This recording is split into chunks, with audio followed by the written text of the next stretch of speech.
I like the feeling of being on a tennis court. I like the smell of the court. I like the feeling of hitting a ball, the sound of it, holding a racket and twirling it between my hands, the exhaustion that you have after a long day of playing tennis.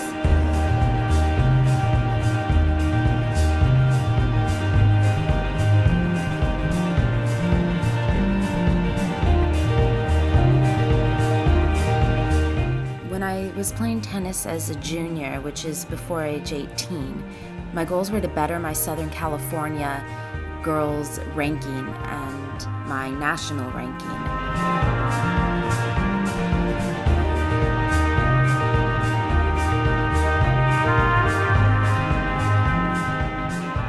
I think that her attitude towards tennis is actually pretty on par with her personality. I mean, leader, competitor, athletic, driven. That's like, you know, it's not just because she played tennis, that's like just part of who she is. I think Stephanie, through her junior career, had a very unique situation and was kind of ahead of her time in that she was fully committed, day in and day out, 5 days a week, of doing the necessary drilling at a local academy to put herself in a position to play the best tennis she could. Stephanie was attempting to hit a second serve, I believe, and at the point in which she made contact with the ball, there was a loud popping noise, audible from all the way across the other side of the court, and then some immediate pain, which I think we all recognize that she was hurting, but you know, our pride and ego, even for a female, sometimes gets in the way, and she continued to play that day.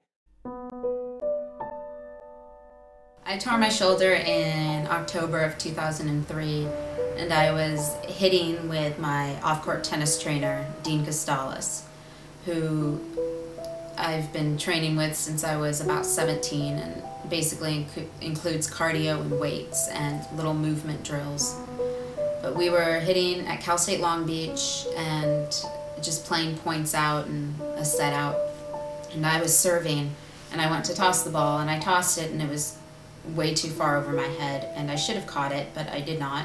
It was one of those things where you hear it and you feel it, and you know right then that that was not good, and you're just thinking, oh shit, damn it, like you know that you did something to it. I didn't have as much motion or movement in it, and so that told me that something wasn't right. So I went to the doctor, and they did x-rays and MRIs, and it's the MRIs that actually show the ligaments and tendons that deep within your shoulder. And that confirmed that I tore my labrum. They basically said, well, we can go in and repair it, or you can deal with it and live with it. I was told that I would be able to play again after they repaired it.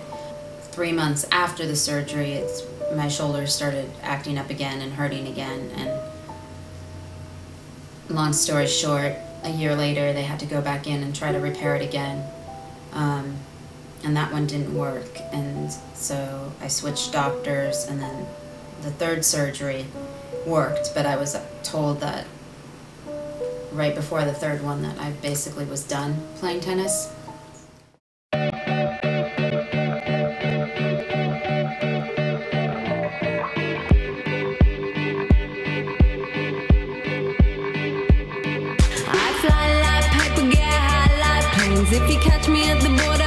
After Stephanie went through a few different surgeries in repairing her injuries, as a post-exercise type routine, obviously a fitness trainer is going to be very cautious in making sure that we don't overload those joint structures that have been repaired, because there's a higher risk of re-injuring that joint structure. She kept it under wraps a lot, like when we were actually playing. You know, like she would take care of it, and she would ice things and, like, you know, take care of herself appropriately as she should, and was dealing with rehabilitation from surgeries and things like that. But it was more like if she could go to practice and she could do that, she was on board and she was excited.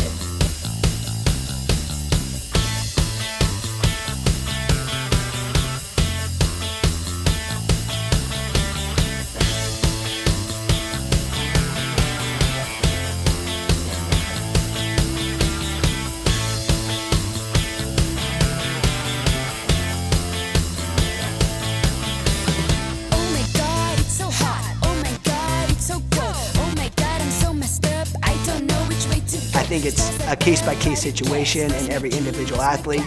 And in Stephanie's situation, you know, she's the one that ultimately is in total control if she gets her game back to the same level. I would say 0 hiccups with the injury, which is fairly monumental. So we took it pretty slow at first, which was good. And then even when we were going to try serving, we were like throwing a football around just to see if the arm worked that way and all that kind of stuff. And once we could see that, we decided, hey, let's try and serve and just see. And we switched the motion to an abbreviated motion so that it was, you know, not having all the stress of doing all that stuff. Every single athlete's individual recovery is going to be different based on their ability to do the post-surgery rehab, their willingness to get into the fitness center and do the proper exercises to allow her body to completely recover. So at first we just actually were seeing if she could play tennis again. So it was kind of an interesting you know, little journey to see if she could hit again, and how the shoulder was and all that kind of stuff. And then once we did that, it was like, okay, let's see how far we can take it, and who knows where it goes in the end. It might be all the way back to the beginning when she was there peaking at tennis. You never know.